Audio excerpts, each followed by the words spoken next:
Apa itu Indonesian accent?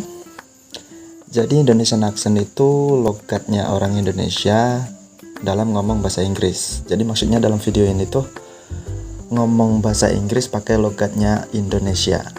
Kalau kata orang-orang sih, orang Indonesia itu kebanyakan ngomong Inggrisnya itu terpengaruh dengan logatnya Amerika ya. Karena katanya kalau British itu susah dan terdengar aneh. Tapi kalau menurut aku sendiri sih nggak gitu juga, karena selama ini kalau aku lihat secara langsung banyak juga yang pakai British dan banyak juga yang pakai Amerika. Karena negara kita kan memang nggak pernah dijajah sama mereka ya. Kita tuh nggak berpengaruh dengan Amerika dan nggak juga Inggris. Ya mungkin Inggris memang pernah masuk ke Indonesia, tapi itu cuma sebentar dan nggak seluruh Indonesia yang dijajah. Dan di kesempatan kali ini aku mau ngebandingin antara 3 aksen, yaitu yang pertama Amerika, British, dan Indonesia. Oke, tapi sebelumnya aku mau nunjukin dulu ciri khasnya logat Indonesia itu kayak gimana.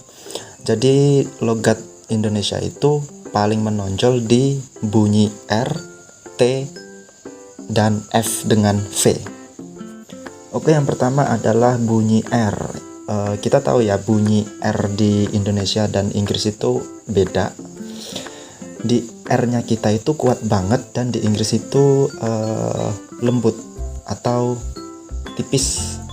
Oke, langsung aja kita kasih contoh bunyi R ya. Kita akan ngebandingin 3 aksen, yaitu Amerika, British, dan Indonesia. Yang pertama Amerika, contohnya di kata Harry Potter misalnya.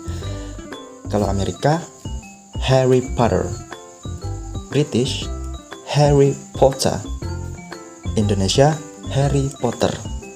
Nah, kelihatan banget kan bedanya. Kalau di Indonesian accent itu R-nya kuat banget. Dan sebetulnya di logat Amerika dan British pun ada perbedaan di kata Harry Potter tersebut, tapi kita nggak fokus ke situ, kita fokus ke Indonesia aja. Jadi kalau Amerika itu Harry Potter, kalau British Harry Potter, dan Indonesian accent adalah Harry Potter. Oke, selanjutnya kita bahas bunyi T. Kalau T di Inggris itu kebalikan kayak R. T di Inggris itu kuat banget, dan kalau di kita T itu lemah, kayak huruf ta. Oke, contoh di bunyi T ini kita bandingin 3 aksen lagi. Katanya sama kayak tadi, Harry Potter.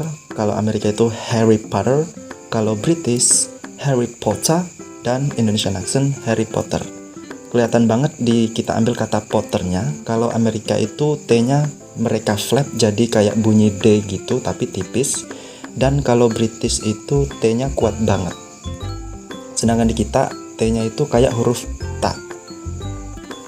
Oke, sekarang yang terakhir, ciri khas Indonesian accent itu adalah V dan F itu alofon. Alofon itu maksudnya bunyinya sama walaupun hurufnya beda. Nah, aku kasih contoh. Kalau di Jepang itu R dan L itu alofon, mereka sama. Maksudnya R dan L itu bunyinya sama. Jadi orang Jepang tuh susah ngomong R. R-nya itu tipis seperti L gitu. Dan kalau kita F dan V itu nggak ada bedanya bunyinya. Walaupun memang bentuk hurufnya beda, tapi bunyinya tetap sama. Nah, itu namanya alofon. Sedangkan kalau di Amerika maupun British, F dan V itu adalah 2 bunyi yang berbeda. Jadi kalau V itu lebih tebal suaranya. Langsung aja kita ambil contoh kata for the very first time. Kalau di Amerika atau British itu V-nya lebih tebal di bunyinya, jadi very bukan very. Kalau di Indonesia itu tetap V, tetap itu dibaca seperti F, jadi very. Jadi kalau di Indonesia itu bunyinya jadi kayak gini, for the very first time. Gak ada bedanya, F dan V gak ada bedanya, tetap sama. Nah, sekarang pertanyaannya, apakah logat Indonesia ini worth it atau oke kalau digunakan? Kalau menurut aku sendiri sih oke-oke aja, fine-fine aja. Tapi kalau teman-teman mau belajar British atau Amerika atau Kanada atau Australia juga nggak masalah. Karena kalau aku mikirnya gini, daripada kita kayak maksain, nanti takutnya slip of the tongue. Slip of the tongue itu maksudnya kalau dalam penulisan itu kan typo, sedangkan kalau dalam pengucapan itu namanya slip of the tongue. Jadi kayak misalnya ada orang yang bukan dari Jakarta sosokan ngomong pakai logat Jakarta gitu kan, kayak maksain gitu ya. Nah gitu juga sama kita. Jangankan kita deh, sedangkan orang terkenal seperti pembalap Valentino Rossi, Dovizioso, Marc Marquez, maupun pesepak bola seperti Messi, Ronaldo, mereka aja kalau ngomong bahasa Inggris masih dengan logat dari negara mereka masing-masing. Apalagi kita yang jarang banget pakai bahasa Inggris, karena di negara kita kan emang bahasa Inggris itu bahasa asing dan jarang banget digunain. Tapi lain cerita kalau misalnya teman-teman itu mau ikutan lomba speech, news reading atau gitu-gitu. Nah itu aku saranin banget pakai logat British, karena memang Inggris itu aslinya ya dari Inggris, bukan Amerika.